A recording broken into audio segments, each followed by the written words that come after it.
প্রিয় দর্শক মন্ডলী, আসসালামু আলাইকুম।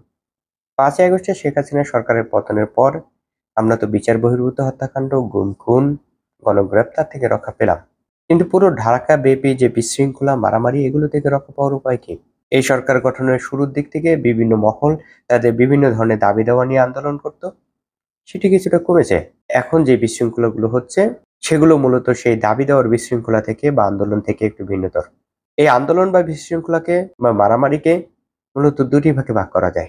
একটি হচ্ছে এক পক্ষ আন্দোলন করতেছে যারা মূলত এই সরকারের সমর্থক ছিল, যেমন প্রথম আলোর বিরুদ্ধে যে ক্যাম্পেইন বা আন্দোলনটি চলতেছে, এরাও মূলত এই সরকারের সমর্থক বা হাসিনা বিরোধী আন্দোলনের সরাসরি অংশগ্রহণকারী।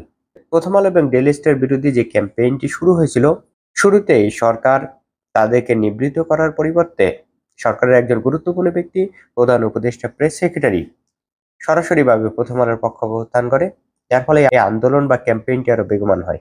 যে কেউ প্রথম আলো বা ডেইলি স্টারকে পছন্দ বা অপছন্দ করতে পারে, পত্রিকার বিরুদ্ধে তাদের প্রতিবাদ জানানোর অধিকার আছে। সরকার এই প্রতিবাদকারী বা বিক্ষোভকারী বা ক্যাম্পেইনকারীদের কোনো ধরনের আশ্বাস না দিয়ে অথবা তাদের অভিযোগগুলো খতিয়ে দেখার আগ্রহ প্রকাশ না করে এই আন্দোলনকে আরো বেগবান করে দিয়েছে। সর্বশেষ গতকাল প্রথম আলোর সামনে আন্দোলনরতদের উপরে পুলিশের হামলার মাধ্যমে এই আন্দোলনকে আরো নতুন মাত্রা দিয়েছে। এবং এই মুহূর্তে সরকারের উচিত প্রথম আলো এবং ডেইলি স্টারের নিরাপত্তা আরো বেশি জোরদার করা। যারা আন্দোলন করছে তাদের উপর হামলা করে নয়, বরঞ্চ প্রথম আলো এবং ডেইলি স্টারের নিরাপত্তা জোরদার করা উচিত। বেশ কিছু ক্ষেত্রে এই সরকারের আইন শৃঙ্খলা বাহিনী এবং গোয়েন্দা সংস্থা বেশ ব্যর্থতার পরিচয় দিচ্ছে। বেশ কয়েকদিন ধরেই ডক্টর আব্দুর রহমান মোল্লা কলেজের শিক্ষার্থীরা জড়ো হয়ে বিভিন্ন ধরনের দাবি দেওয়া করছিল।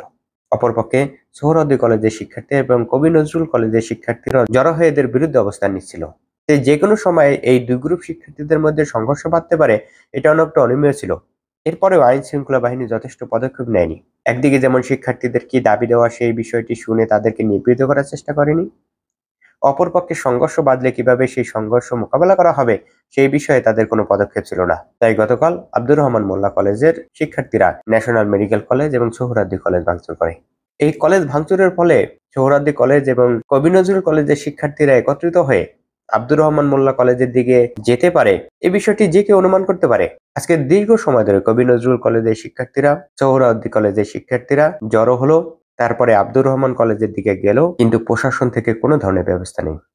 আইন শৃঙ্খলা রক্ষাকারী বাহিনী তাদেরকে নিবৃত্ত করার চেষ্টা করলো না, তাদেরকে বাধা দেওয়ার কোনো ধরনের চেষ্টা করলো না। ফলশ্রুতিতে যা হলো, শিক্ষার্থীরা গিয়ে আব্দুর রহমান কলেজের শিক্ষার্থীদের সাথে সংঘর্ষে জড়ালো, কলেজ ভাঙচুর করলো, অসংখ্য শিক্ষার্থী আহত হয়ে হসপিটালে ভর্তি হলো। এর আগেও বহু আন্দোলন বা জড়ো হওয়া বা বিশৃঙ্খলার ক্ষেত্রে দেখেছি সরকারের কাছে এই ধরনের আন্দোলনের কোনো ধরনের ন্যূনতম তথ্য নেই, অর্থাৎ সরকারের গোয়েন্দা বাহিনী কোনো ধরনের কাজ করছে বলে মনে হয় না।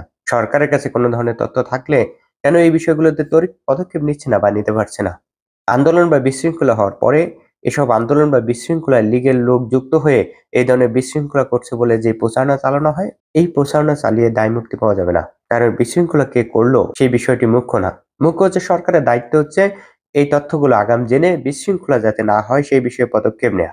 প্রথম আলোর বিষয়টি ইঙ্গিত করে সরকার নিজেদের মধ্যে ঐক্য রক্ষার ক্ষেত্রে যথেষ্ট ব্যর্থতার পরিচয় দিয়েছে। উভয় পক্ষকে একত্রিত করে তাদের মধ্যে ঐক্য বা সম্প্রীতি অথবা অন্তত তাদের মধ্যে যেন পরস্পর বিরোধী সাংঘর্ষিক অবস্থা তৈরি না হয়, সেই বিষয়ে যে পদক্ষেপ নেওয়া দরকার ছিল সরকার সেই পদক্ষেপগুলো নিতে পারেনি। বরঞ্চ সরকারের একটি পক্ষ সরাসরিভাবে প্রথম আলো এবং ডেইলি স্টারের পক্ষে অবস্থান নিয়ে এই আন্দোলনকারীকে আরো উস্কে দিয়েছে। অপরপক্ষে বিভিন্ন কলেজ এবং বিশ্ববিদ্যালয়ের শিক্ষার্থীদের মধ্যে যে বিশৃঙ্খলা বা সংঘর্ষ দেখা দিয়েছে, সেই বিষয়ে সরকারের কাছে আগাম কোনো তথ্য না থাকা অথবা তথ্য থাকলেও তাদেরকে নিবৃত্ত করা, সংঘর্ষ প্রতিরোধে যথেষ্ট পদক্ষেপ না নেওয়া বা ব্যবস্থা না নেওয়া, একদিকে যেমন সরকারের গোয়েন্দা সংস্থার ব্যর্থতা, অন্যদিকে সরকারের আইন শৃঙ্খলা বাহিনীর ব্যর্থতা।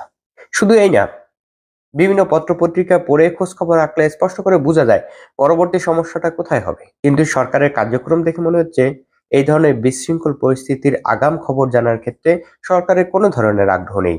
যেখানে সরকারের এই ধরনের বিশৃঙ্খলার খবর জানার আগ্রহ নেই, সেখানে এই ধরনের বিশৃঙ্খলা নিবৃত বা প্রতিহত করার ব্যবস্থা তো পরের বিষয়।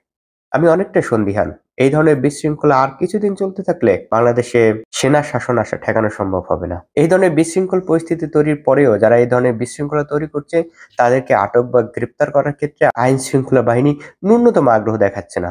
ন্যাশনাল মেডিকেল কলেজ এবং সোহরাওয়ার্দী কলেজে যারা হামলা করেছে, 24 ঘন্টা পার হওয়ার পরেও তাদের কাউকেই আটক করেনি বা গ্রেপ্তার করেনি পুলিশ। এই ধরনের বিশৃঙ্খলা ধীরে ধীরে আরো বাড়বে এবং এরকম বিশৃঙ্খলা আর কয়েকদিন চলতে থাকলে দেশে নিশ্চিতভাবেই সেনা শাসন আসবে এবং দেশে যদি সেনা শাসন আসে এর পুরো ব্যর্থতার দায় এই সরকারকে নিতে হবে। এই সরকারের উচিত স্পষ্ট এবং খোলাখুলিভাবে প্রচার করা তারা কি এই বিশৃঙ্খলার আগাম খবর জানে না, না জানলে কেন জানতেছে না, বিভিন্ন গোয়েন্দা সংস্থার লোকজন কি করছে, আর যদি জানে তাহলে এগুলো প্রতিরোধ করার জন্য, নিবৃত করার জন্য, প্রতিহত করার জন্য সরকারের পক্ষ থেকে কেন পদক্ষেপ নেওয়া হচ্ছে না। আজকে এই পর্যন্ত। সকলে ভালো থাকবেন।